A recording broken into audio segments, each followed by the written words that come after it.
Hello, hockey skaters and goalies around the world. Welcome back to another edition of the Ride to the Rink. It's Christy, Mike, and Lee with you today. And we're going to do a little bit of an episode today about practicing like you play. But we're not just talking about effort today.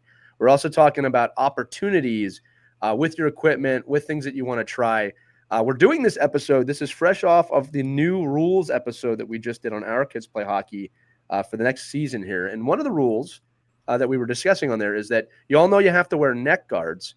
Not only do neck guards next season have to be certified, but the three of us were talking about how you should be wearing that neck guard on the ice at practice. It doesn't make any sense to us if you're not wearing a neck guard at practice. And it brings us to the larger point of anytime you're at practice is an opportunity for you to, A, practice like you play. So if you have to wear a neck guard, wear it at practice so you know how it feels. But also, Christy, I'll throw it to you. You can try different neck guards. You can try different pieces of equipment there to get used to it. Right. And kids, you're wearing these to protect yourself. It's really important. If you think about how sharp the blade is on your skate, and if one came close to your neck, how serious that injury could be. And that's why you're wearing it. So it's not just another piece of equipment to throw on just in case, it's Right. there to protect you. Maybe the one that you have isn't your favorite, it feels uncomfortable during practice. Ask your parents if maybe you can try a couple different ones until you get a fit that feels good.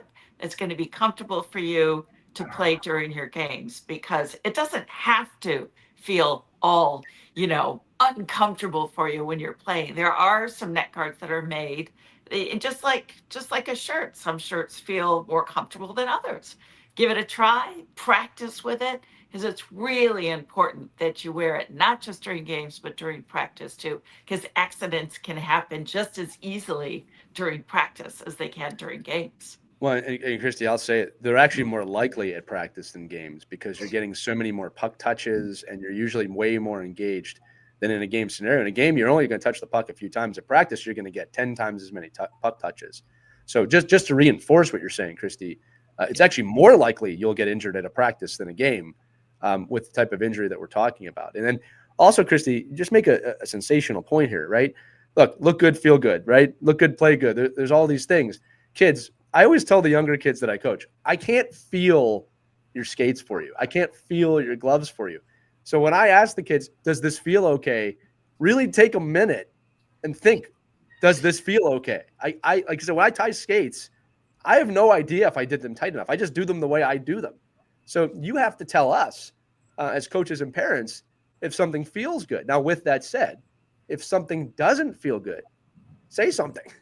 I don't Yeah, like the sure. way my duster armor feels. I don't like the way my elbow pads feel. I'm not saying your parents are going to run out and buy you new pads, and they might say, well, those are the ones we have, so you're going to deal with them. Nothing wrong with that either. But practice is your chance to say, hey, look, I don't like these. You can also, this is one I would do, kids and parents listening, you can suggest this. Maybe a teammate has a pad you can try on.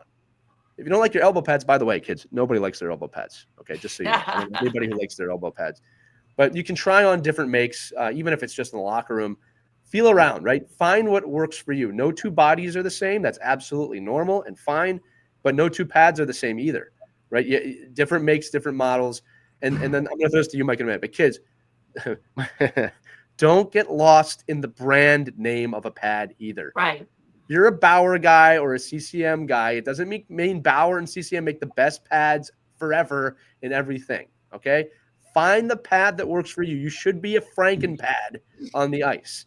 You should have lots of different things that fit for you, right, Mike?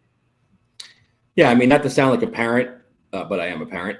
Me Just too. be aware of the fact that this is your time to experiment with sticks and tape jobs and what Curves. kind of what Yeah. kind of grip you're going to use, what kind of helmet you'd like. If you like this chin strap, that chin strap. I always suggest to the guys and the players I work with, get used to or find a brand of neck guard that's a shirt neck guard. Like you don't have to lose it. You're not, Can't it forget doesn't. them.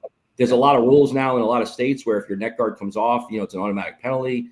So just if you just get if you're 9 years old right now, listening to this, you're probably like, of course, I have a shirt with a neck guard on. That's normal, isn't it? But if you're older, you might not. And I think it's so. Just understand that the shirt with the neck guard built in, and now they have all the cool elbow areas and more Kevlar protection on the legs and the Achilles and all these other areas of your body that are open to cuts.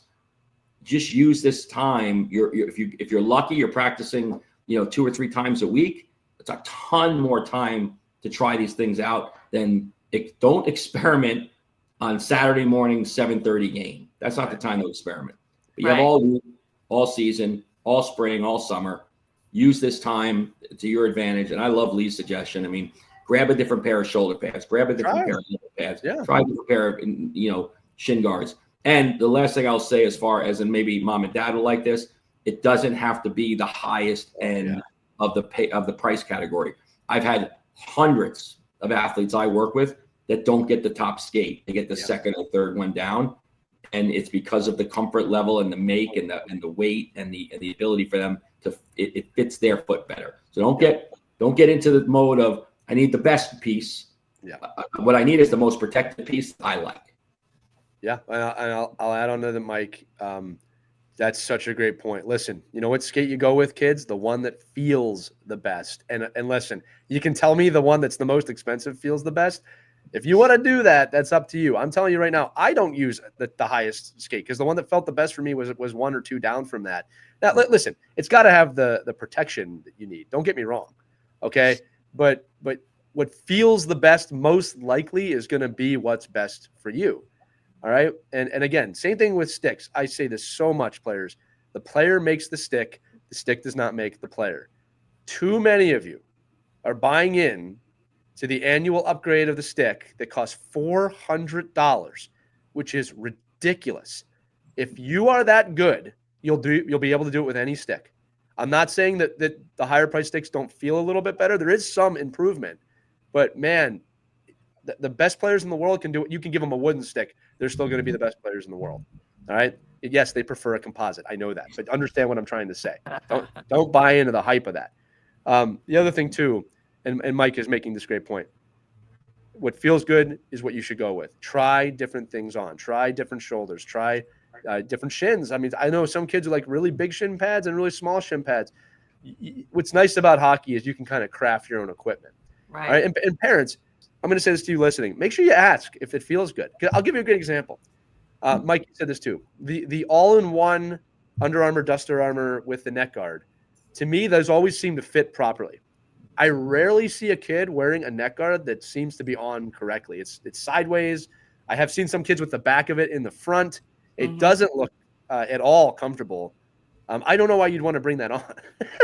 If you they make them for adults, they make them for kids. Just get the one piece. You'll never forget it. The coaches don't have to check it. I guarantee you they are more comfortable than an external neck guard. Right. All right. That's where I would go. And again, goalies, you're obviously excused from this. Goalies should have a clavicle guard that's also serves as a neck guard. Totally different piece of equipment if you're listening to this. You do not need to double up. All right. That's one thing I would say. Right. And kids, let your mom wash it. Okay. Because it gets stinky. It's disgusting. Yeah. The neck guard is a stinky place. You should definitely wash that. We at least in my house, I can't speak for every family. We wash our Duster Armor almost every time they use it. I mean, maybe a couple. It depends how many games they have. Like if they have 2 or 3 days in a row. Yeah, just wash your equipment. It's not worth the bacteria, especially in the winter. Oh, we could have we'll do a whole nother ride to the rink on that. Right. The kids can be disgusting sometimes. All right. Gross. That's going to do it for this edition of the Ride to the Rink. Remember, kids, if you have any questions for us or thoughts, you can submit them. Accompanying this episode in the description, there's a link. You can click on that. You can actually text Mike, Christy, and I. It comes right to us. Or you can ask your parents to email us, team@ourkidsplayhockey.com. But wherever you're at on the journey, as always, we believe in you. You should too. Make sure to keep having fun. The game has to be fun, and always skate on. We'll see you on the next episode of the Ride to the Rink.